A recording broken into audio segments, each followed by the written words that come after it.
Labbaik Allahumma labbaik, labbaik. Satu orang mewakili 1000 umat Islam. Dia terpilih, dia dipilih Allah untuk berangkat haji, mewakili 1000 orang yang tidak berangkat pada tahun. Ada lagi dari Saleh Rashidi, nggak mau mengajukan pertanyaan, mohon doanya aja, semoga kita bisa Amin. berangkat haji dan umroh ke tanah suci. Amin ya rabbal alamin. Labbaik Allahumma labbaik, labbaik la syarika laka labbaik, innal hamda wan ni'mata laka wal mulk la syarika lak. Assalamualaikum warahmatullahi wabarakatuh. Waalaikumsalam warahmatullahi wabarakatuh. Sahabat Masjid Istiqlal dimanapun Anda berada, hari ini kita sedang bersama dengan Bapak Saparwadi. Ya. Hari ini kita pengen ngobrol-ngobrol seputar haji dan umroh nih Pak. Ya. Sama teman-teman Masjid Istiqlal dimanapun mereka berada. Ngobrolnya santai kan ya? Iya. Ya. Sebelumnya kita udah ngajuin pertanyaan di Instagram, terus Ya. mereka antusias untuk mengajukan banyak pertanyaan. Oke. Nah, sebagai awalan tentang haji nih Pak, Ya. mungkin Pak Sapar pengen ngejelasin. Nggak pengen amat sih terus. Mungkin saya pengen tanya, kalau misalnya orang kan kadang-kadang bilang saya nggak pergi haji dulu deh, belum ada panggilannya nih kayaknya gitu. Ngerasa belum dipanggil karena rezekinya belum ada, atau karena kesempatannya belum ada, waktunya dan sebagainya macamnya, atau harus ngantri berapa tahun lagi gitu. Nah itu menurutnya gimana tuh Pak? Menurut Bapak tentang panggilan haji itu? Ya, terima kasih. Jadi masalah panggilan haji ini ya, karena banyak yang kalau ditanya itu, Pak belum berangkat haji, belum ada panggilan. Nah itu tuh mungkin intinya ya, kenapa? Apakah jawaban itu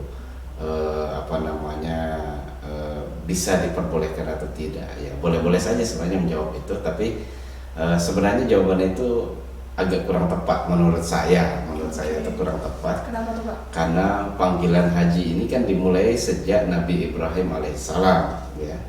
Sesuai dalam Al-Quran itu kan, auzubillahi minasyaitonirrajim, wa azzin finnas bil yatuka bil haji, wa azzin finnas bil haji yatuka rijalan wa ala kulli dhamirin yatina min kulli fajjin amik. Jadi dari surah Al-Baqarah itu, surah Al-Hajj itu menjelaskan tentang bagaimana Nabi Ibrahim diperintahkan Allah Subhanahu wa taala untuk memanggil manusia. Jadi ya, memanggil manusia untuk pergi berhaji ke Baitullah, ke Ka'bah yang baru selesai lah, ya baru selesai beliau bangun dengan anak beliau Nabi Ismail, ya kan gitu. Jadi berarti dari sejak Nabi Ibrahim itu panggilan haji sudah dikumandangkan. Walaupun sebenarnya banyak ulama kita termasuk Prof. Shihab yang berpendapat bahwa haji itu mungkin sudah ada sebelum Nabi Ibrahim. Jadi menurut saya tidak ada alasan bagi orang untuk bilang, terutama muslim yang mampu ya, muslim yang mampu yang sudah punya harta, yang sudah punya kesempatan untuk bilang bahwa dia belum dapat panggilan, kira-kira gitu. Tadi Bapak bilang kalau misalnya Nabi Ibrahim Allah perintahkan buat menciarkan kalau misalnya ayo haji ke Baitullah gitu Pak. Ya. Nah itu waktu itu Nabi Ibrahim ngerasa gimana caranya saya berbicara, kan seluruh bumi ini kan luas gitu. Mungkin ada ininya nggak Pak? Pesimisnya dari Nabi Ibrahim waktu itu? Ya, beberapa dikutip misalnya dari bukunya Prof. Quraisy tentang haji. Itu ketika Nabi Ibrahim dengan Nabi Ismail alaihissalam selesai meninggikan pondasi Ka'bah, karena Ka'bah diyakini sudah ada sebelum beliau berdua ini. Kemudian beliau diperintahkan meninggikan pondasi, berarti sudah ada pondasi sebelumnya. Selesai itu Nabi Ibrahim diperintahkan untuk memanggil manusia untuk beribadah. Namun dalam riwayat mengatakan bahwa Nabi Ibrahim mengatakan beliau itu suaranya tidak sampai. Bagaimana suara saya akan sampai kepada seluruh manusia, ya kan gitu. Nah Allah menyampaikan kepada beliau, kamu cukup memanggil saja, nanti saya yang menyampaikan ke seluruh manusia, kira-kira begitu. Yang penting tetap ada ikhtiarnya dari Nabi Ibrahim untuk melaksanakan apa yang Allah perintahkan. Iya begitu ya, artinya perintah apapun diperintahkan Allah kepada nabinya, nanti memang Allah lah yang akan menyampaikan kepada seluruh manusia. Kalau misalnya tentang berhaji itu kan butuh dana tuh Pak, nggak semua orang mampu pergi ke sana gitu. Hikmahnya kenapa Islam atau kenapa Allah tetap mensyariatkan manusia untuk pergi haji itu kira-kira apa tuh? Nah, sebenarnya kita udah masuk ke tema hikmah ya. Dari panggilan sudah masuk ke hikmah, ini agak melompat sedikit, tapi nggak masalah. Ya inilah rukun Islam ini kan ada 5, salah satunya haji. Rukun yang kelima itu haji bagi yang mampu. Ya tentunya ada syarat kemampuan di sana, baik dana maupun fisik ya. Jadi ini ada urusan fisik di sini, berupa kemampuan dalam hal dana, dalam perbekalan maupun dalam waktu. Jadi haji di sini sebagai penyempurna kalau menurut hemat saya, bahwa setelah kita melaksanakan rukun Islam yang 4, misalnya sudah sholat, sudah syahadat, sudah sholat, sudah puasa, kemudian sudah zakat. Jadi ada level 5 namanya haji, yang di sana mengandung semacam kalau diibaratkan orang sekolah itu ujian nasionalnya lah gitu kan ya.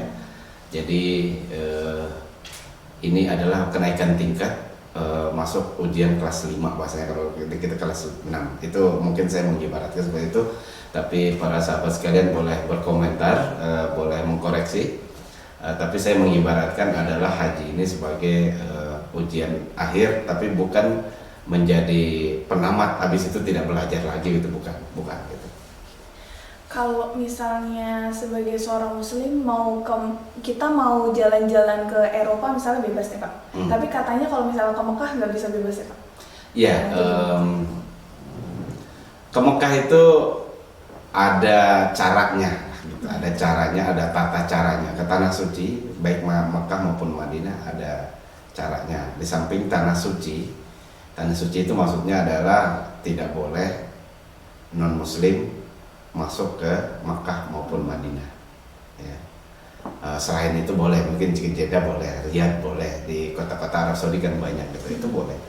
Tapi khusus untuk Makkah dan Madinah itu tidak boleh selain non muslim.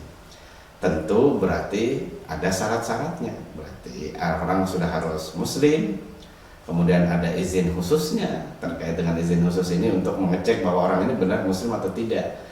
Makanya biasanya ada visanya, visa khusus, ada visa haji, ada visa umroh, ada visa ziarah. Bagaimana cara dapatnya? Nah ini agak teknis. Kalau cara dapatnya bermacam-macam. Bisa saja orang masuk ke Mekah mendapatkan izin.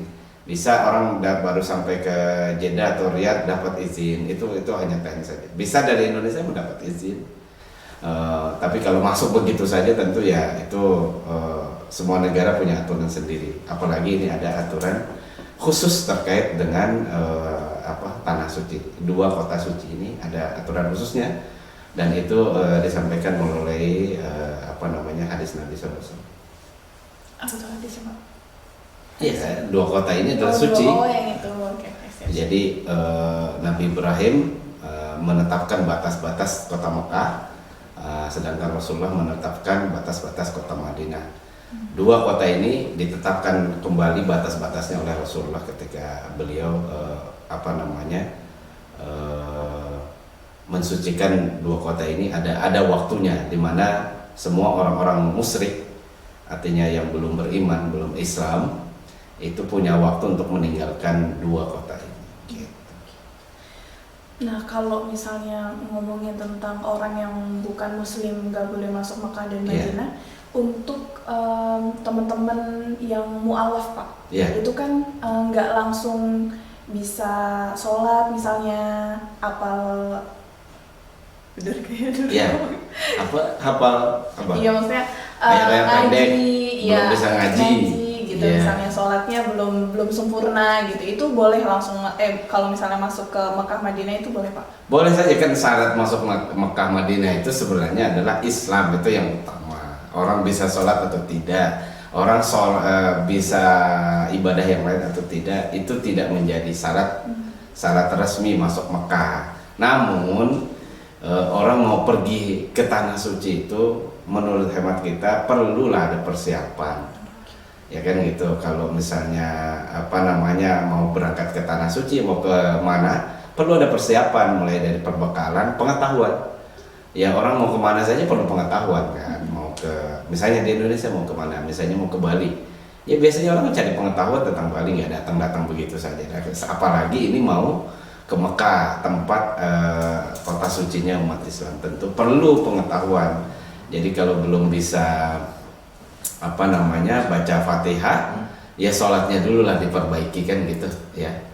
Jadi sholat dulu diperbaiki, baru nanti kemudian bisa ke Mekah. Tapi boleh nggak? Ya boleh saja, boleh saja. Bahkan mungkin ada yang belajar sholat langsung di sana, ya bisa saja. Saya pikir begitu. Tapi sebaiknya orang terutama orang Indonesia lah ya, sebelum ke Mekah melaksanakan ibadah haji umat muslim, ya belajar dulu lah, mulai dari sholatnya, baca Qurannya, itu bisa belajar dulu. Oleh karena itu menurut saya ini biasa nih kalau orang-orang melakukan haji itu begini, sistemnya sistem SKS, sistem kebut semalam. Jadi baru belajar haji, manasik haji misalnya, pas mau haji, nanti agak lupa tuh, sering lupa. Nah sebaiknya sahabat-sahabat Istiqlal mulailah belajar haji walaupun masih lama hajinya, bahkan mungkin belum nabung, belum mengeluarkan hartanya untuk haji, tapi belajarlah haji, sama seperti belajar syahadat, belajar sholat, belajar zakat, belajar apalagi itu puasa. Itu kan hampir kita setiap hari, setiap sholat memperbaiki syahadat kita. Setiap waktu kita melaksanakan sholat. Kemudian puasa setiap tahun, bahkan ada puasa sunnahnya, tiap hari kita belajar. Zakat ini yang sering juga kita lupakan mungkin. Jadi biasanya kalau orang-orang belajar mulai dari bersuci, sholat, nanti loncat dia langsung ke munakahat. Habis toharoh, sholat, langsung ke bab pernikahan. Jarang mau membahas tentang zakat, jarang mau membahas tentang muamalah, ya haji apalagi kan gitu. Haji nanti saja lah, kalau pas mau berangkat haji. Nah nanti kesulitan sendiri. Nah lebih baik mulai sekarang belajar tentang haji supaya nanti ngelotok gitu.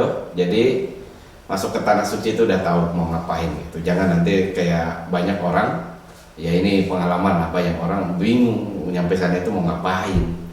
Nah itu banyak itu jamaah Indonesia itulah mungkin kelemahan kekurangan kita masih kurang untuk pembinaan itu. Jadi karena tadi ya orang berangkat saja, sehingga ada maknanya dia pergi wisata doang.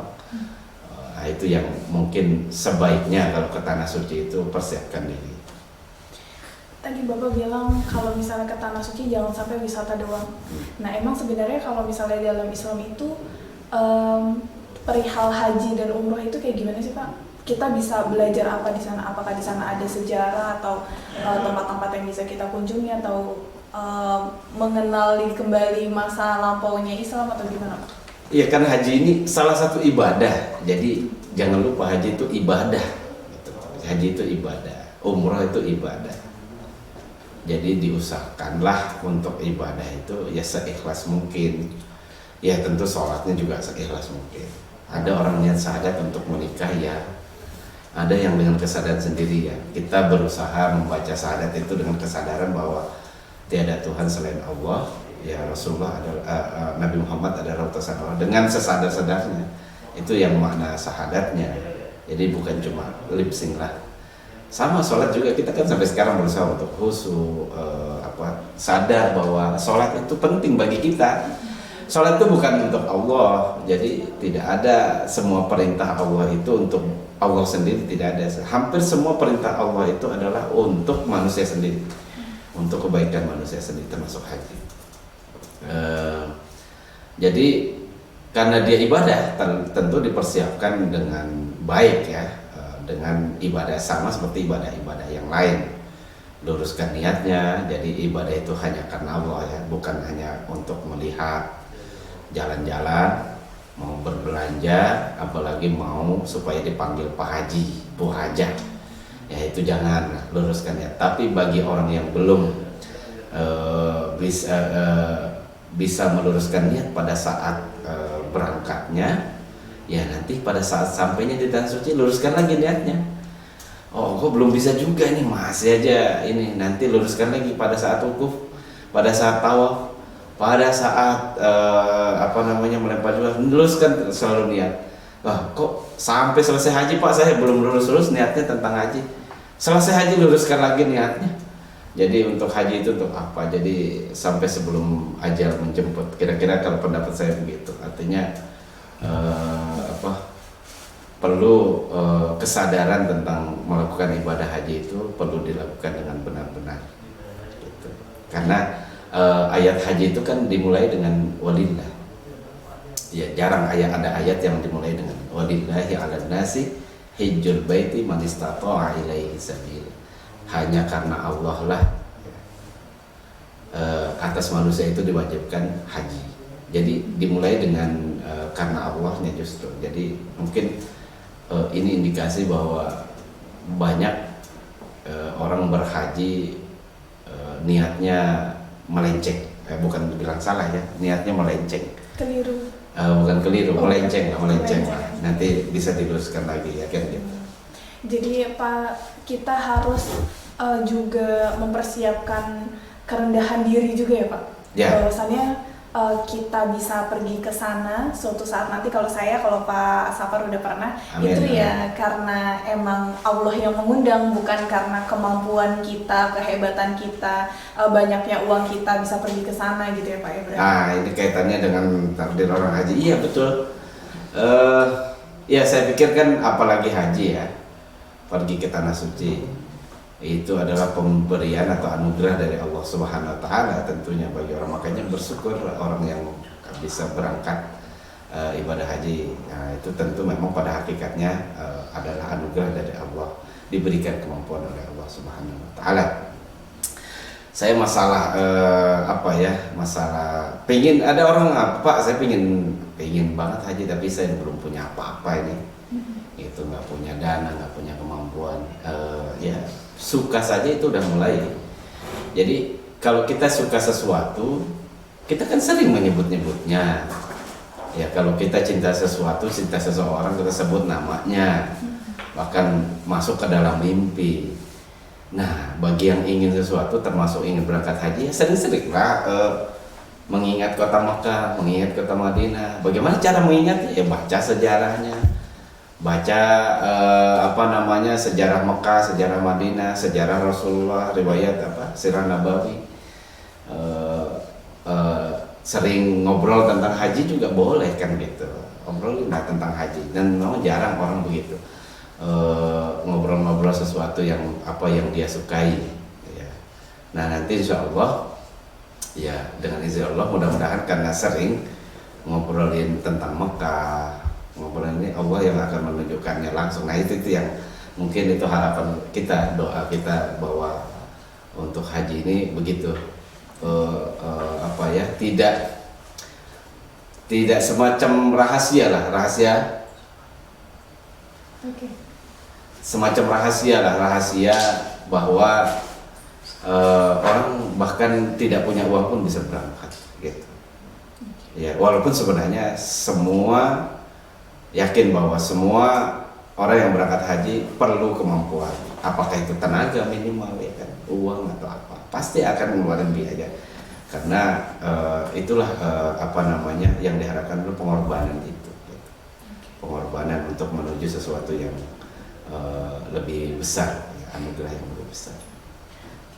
Tadi Pak Safar bilang kalau misalnya pergi haji dan umroh itu adalah ibadah. Kalau misalnya ibadah pasti Allah punya ganjarannya buat orang-orang yang melakukan itu.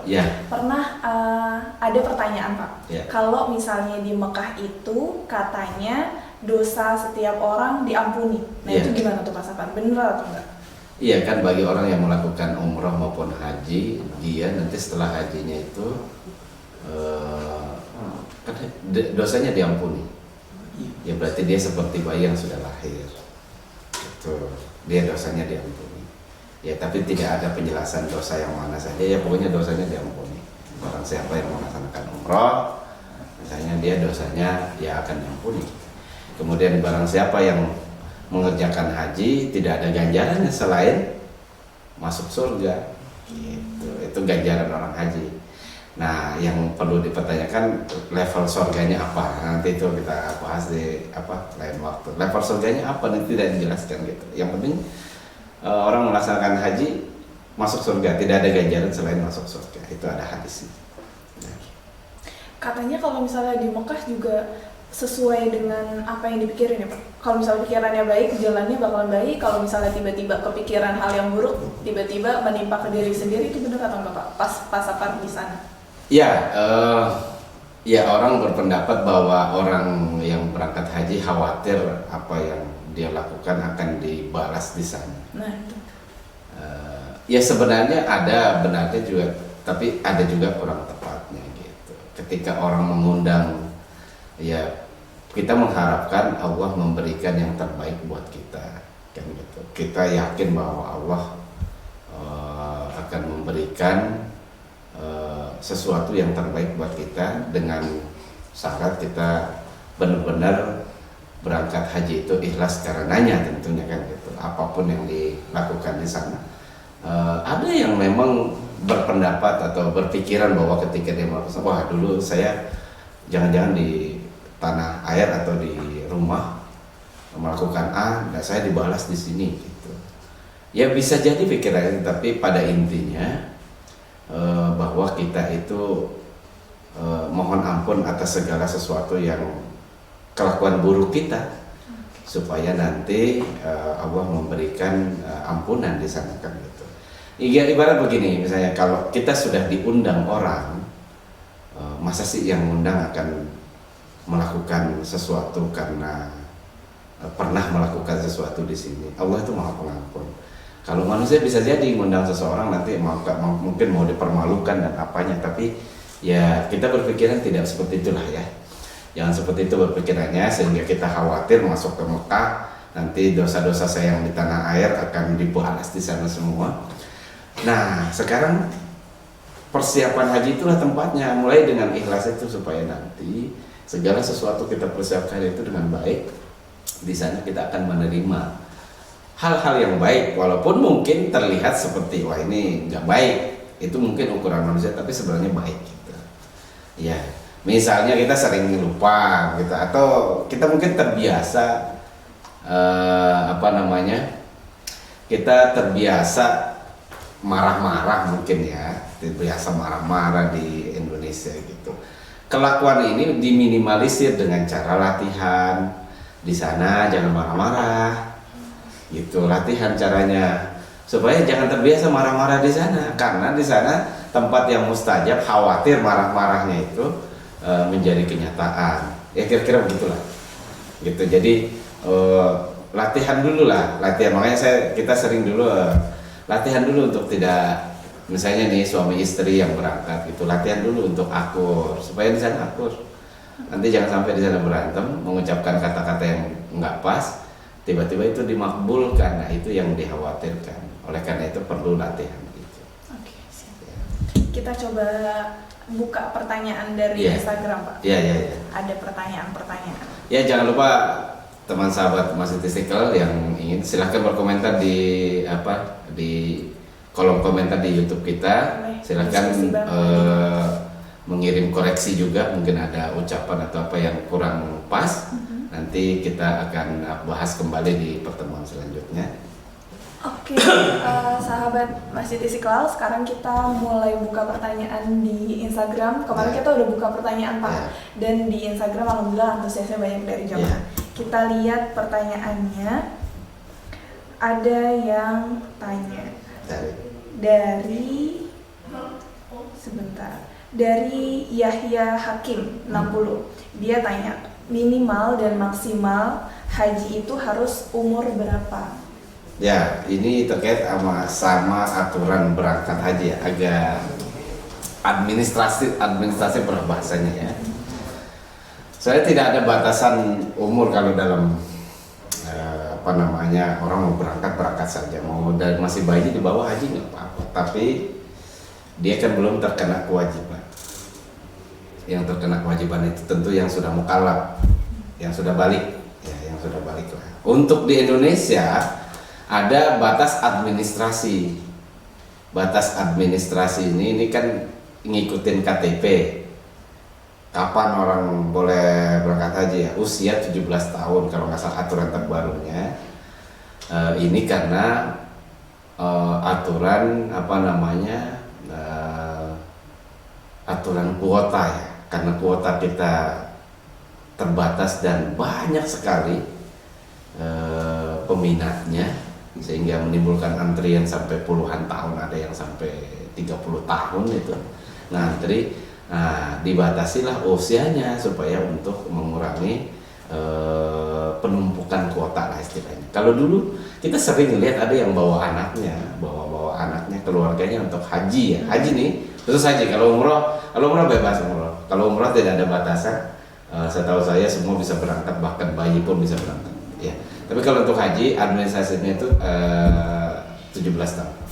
Sesuai dengan kapan orang itu bisa mendapatkan KTP dan paspor, karena kita harus berangkat dengan menggunakan paspor. Kalau dulu aturannya masih longgar, bisa anak-anak bisa. Kalau sekarang karena kuota kita terbatas supaya tidak menimbulkan antrian yang panjang, karena banyak orang sekeluarga ikut bayinya didaftarkan. Tapi kalau untuk didaftarkan silahkan, didaftarkan untuk haji silahkan, karena sekarang untuk daftar hajinya lah, maksudnya daftar haji itu, nabung haji itu dipersilahkan saja usianya. Karena nanti berangkatnya 20 tahun kemudian, mungkin usianya sudah berapa gitu lah. Itu agak fleksibel lah ya, untuk misalnya mungkin ada yang masih bayi, didaftarkan, dibukakan tabungan hajinya supaya nanti ketika dia usia 20 dia bisa langsung haji. Bisa. Tapi secara administratif itu dibatasi usianya ketika orang sudah punya KTP lah, mungkin SMA kelas 3. Itu semata-mata untuk kuota nih. Nanti boleh yang lebih tahu tentang detailnya ini bisa berkomentar di kolom komentar kita ya. Iya, boleh Pak. Tanya lagi dari Hesti Dewe. Kalau belum daftar haji, emang nggak boleh umroh ya? Aku pernah dengar ada yang bilang gitu soalnya. Oh ya, ini sering ada ini Pak, katanya kita umroh dulu baru haji. Ini ada dua macam sebenarnya. Ada umroh di luar bulan haji. Bulan haji itu ada 3: Syawal, Zulqaidah, Zulhijjah. Bagi yang umroh di bulan itu, kemudian lanjut dengan hajinya, nah ini nanti disebut dengan haji tamattu nanti. Ya, cara haji dengan umroh terlebih dahulu. Tapi banyak orang umroh di luar bulan haji, itu nggak apa-apa, nggak masalah juga. Tapi nanti ketika dia berhaji, dia akan kembali memilih cara haji lagi. Apakah dia umroh dulu ketika datang ke Mekahnya, dia umroh dulu baru haji. Ketika dia berangkat haji nih, misalnya dia umroh nih, bulan ini dia umroh, bulan lalu dia udah umroh, kemudian sekarang dia berangkat haji. Nah, apakah dia umroh dulu nggak? Atau dia langsung haji saja? Nah, ini ada konsekuensinya. Kalau dia berangkat hanya haji saja, itu disebut hajinya ifrad, ya, dia melaksanakan haji saja. Nanti setelah dia haji, dia melaksanakan umroh. Tapi kalau dia umroh dulu, baru di bulan yang sama atau di waktu yang sama dia haji, nah ini nanti disebutnya haji tamattu, ya, karena dia melaksanakan umroh terlebih dahulu baru berangkat haji di bulan haji. Ya, kemudian ada haji qiran yang berbarengan niat dan hajinya jadi satu. Itu haji qiran. Biasanya ini orang-orang yang waktunya sangat pendek ya, orang-orang eksekutif yang waktunya pendek, jadi umroh dan haji itu digabung. Jadi misalnya mungkin dia hanya berada di tanah suci itu hanya 10 hari. Nah, ini haji qiran. Tapi bisa saja dia haji ifrad, bisa. Cuma nanti kalau di haji ifrad dia tidak punya waktu untuk melaksanakan umroh, agak mepet gitu lah. Asal manajemen waktunya penting kalau yang mau melakukan. Tapi kalau haji tamattu 10 hari nggak bisa. Iya. Itu kira-kira jadi jawaban saya. Mungkin boleh saja umroh di luar haji, tapi ketika mau haji, nah itu nanti ada caranya. Ketika orang masuk Mekah dia umroh terlebih dahulu baru haji, atau dia langsung niat haji, itu ada cara. Tapi berarti kalau misalnya di Indonesia umumnya yang mana tuh Pak jenis hajinya? Paling besar orang Indonesia itu mengambil haji ifrad paling banyak lah. Tapi ini perlu diteliti lagi, mungkin paling banyak itu tamattu ya. Tamattu itu umroh terlebih dahulu di sana. Gitu. Jadi masuk nih. Sekarang kan jemaah haji kita nih bulan ini sudah masuk ke Mekah. Dia umroh dulu. Nah, itu tamattu tuh. Baru nanti di tanggal 8 Zulhijjah dia niat haji. Tapi kalau haji ifrad dia masuk ke Mekah sudah niat haji. Gitu. Nah, nanti kita bahas selanjutnya tentang cara-cara haji lah. Cara-cara haji kita nanti obrolin cara-cara haji supaya mungkin sahabat ada yang ingin mengetahui bagaimana cara haji sebenarnya gitu. Kenapa ada 3 jenis macam haji Pak? Kenapa ada 3 jenis macam haji tadi? Ada haji tamattu, ifrad sama itu? Ya sebenarnya Rasulullah itu haji sekali lah. Haji sekali, namanya haji wada. Tapi disinilah penafsir para ulama itu melihat, ada yang melihat Rasulullah itu hajinya ifrad, ada yang melihat Rasulullah itu hajinya tamattu, ada yang melihat itu hajinya qiran. Nah, disinilah nanti para ulama-ulama fikih memberikan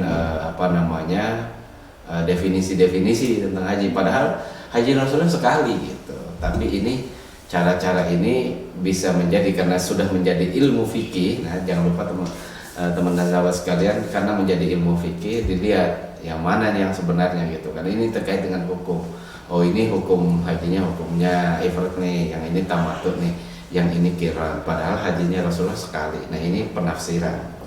Itu artinya begitu melihat hadis itu. Jadi tidak serta-merta misalnya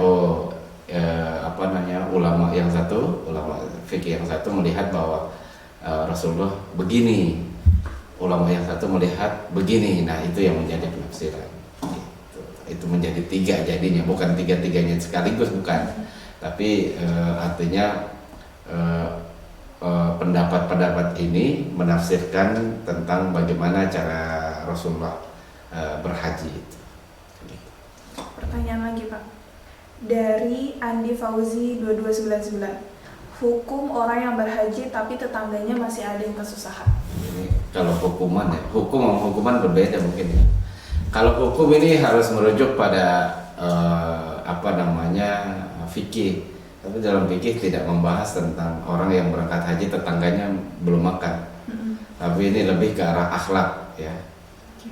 Jangan lupa kita ini beragama, utamanya adalah akhlak, karena Rasulullah sebagaimana diriwayatkan bersabda bahwa sesungguhnya aku itu diutus untuk menyempurnakan akhlak. Nah, akhlak ini yang paling penting dalam agama.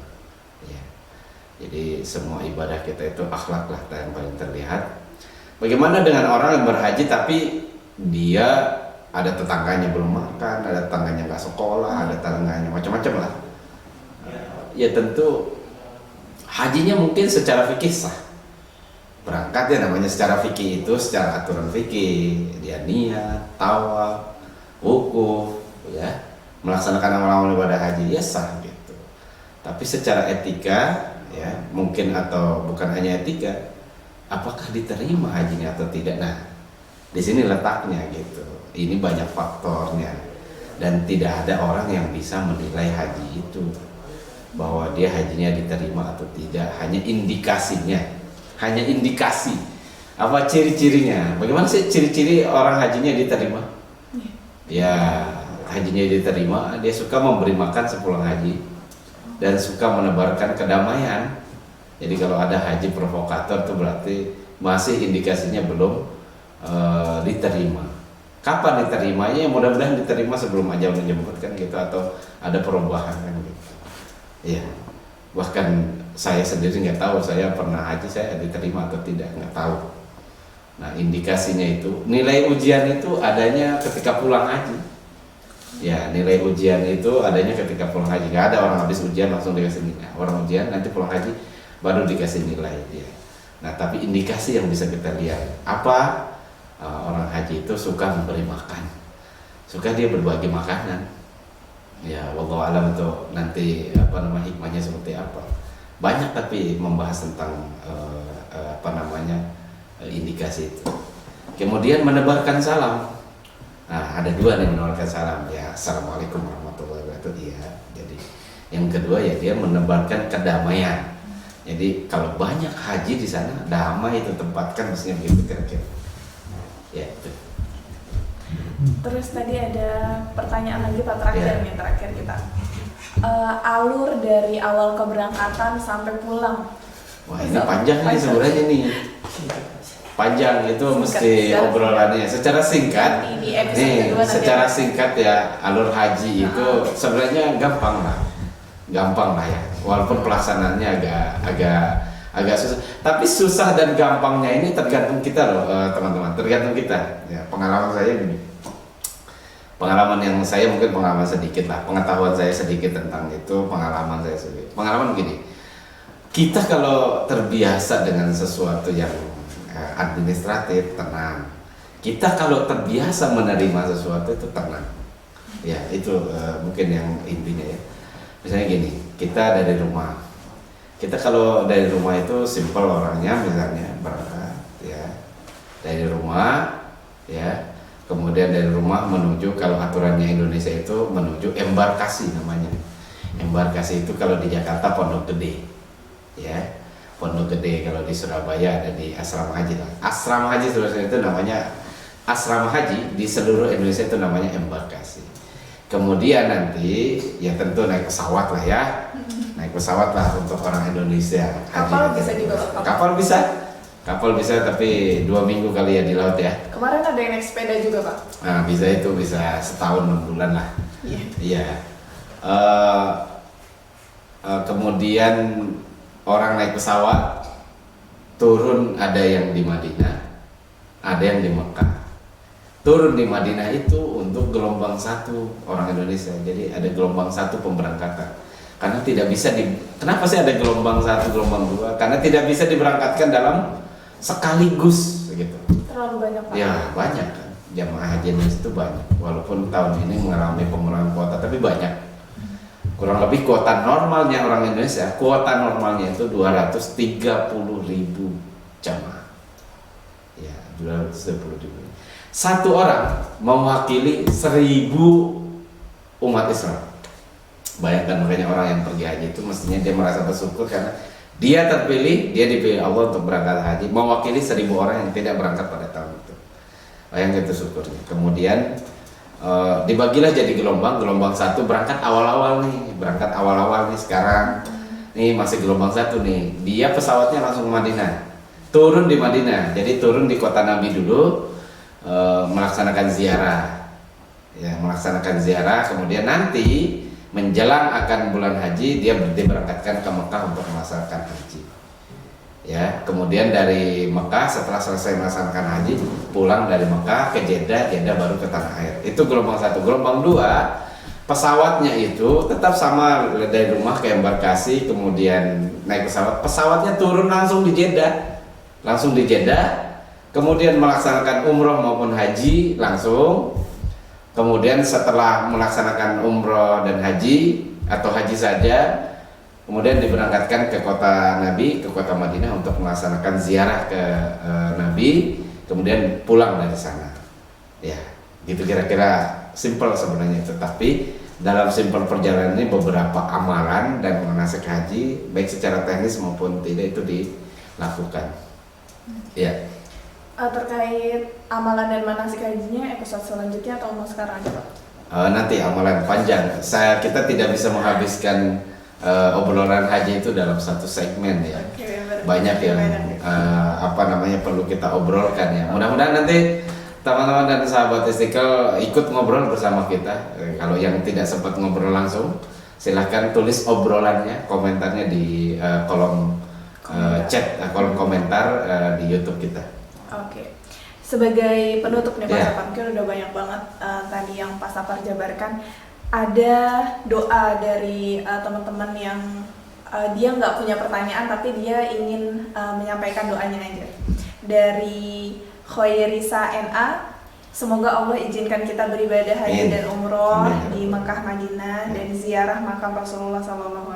Amin. Amin ya Rabbal. Ada lagi dari Ria Khoiriyah 92, semoga Allah mampukan kami untuk beribadah haji Amin ya Rabbal dan Alamin. kembali ke tanah suci bersama keluarga. Amin. Amin ya Rabbal Alamin. Ada lagi dari Saleh Rosyidi. Salah Rusdi. Iya, nggak mau mengajukan pertanyaan, mohon doanya aja. Semoga kita bisa Amin. berangkat haji dan umroh ke tanah suci. Amin ya Rabbal Amin ya Rabbal Alamin. Alamin. Oke, begitu deh Pak Sapar. Bincang-bincang ngobrol kita pada hari ini. Terima kasih banyak bagi sahabat Masjid Istiqlal semua yang udah nonton nih, yang lagi nonton sekarang. Semoga ada manfaatnya ya Pak, Yeah, sedikit-sedikit. Semoga ada manfaat yang membekas Yeah. dan doa-doa tadi semoga juga di Allah perkenankan untuk kita semua, bagi yang nonton, yang ngelihat sekilas, semoga Allah perkenankan untuk suatu saat bisa berhaji atau umroh. Ya, sebelum Mbak Nurul tutup, Oke. jadi kita jawab panggilan hajinya dulu. Bagaimana menjawab panggilan haji? Ada namanya talbiyah. Jadi ada talbiyah untuk menjawab panggilan. Mudah-mudahan kalau sering orang bertalbiyah, ya mudah-mudahan itu dimudahkan Allah untuk jalan menuju tanah suci ya. Jadi talbiyah itu terkenal. Bismillahirrahmanirrahim. Labbaik Allahumma labbaik. Labbaik la syarika laka labbaik. Innal hamda wan ni'mata laka wal mulk la syarika lak. Jadi talbiyahnya jangan bukan hanya pas haji. Sekarang boleh saja, mungkin sambil gendong anak ya.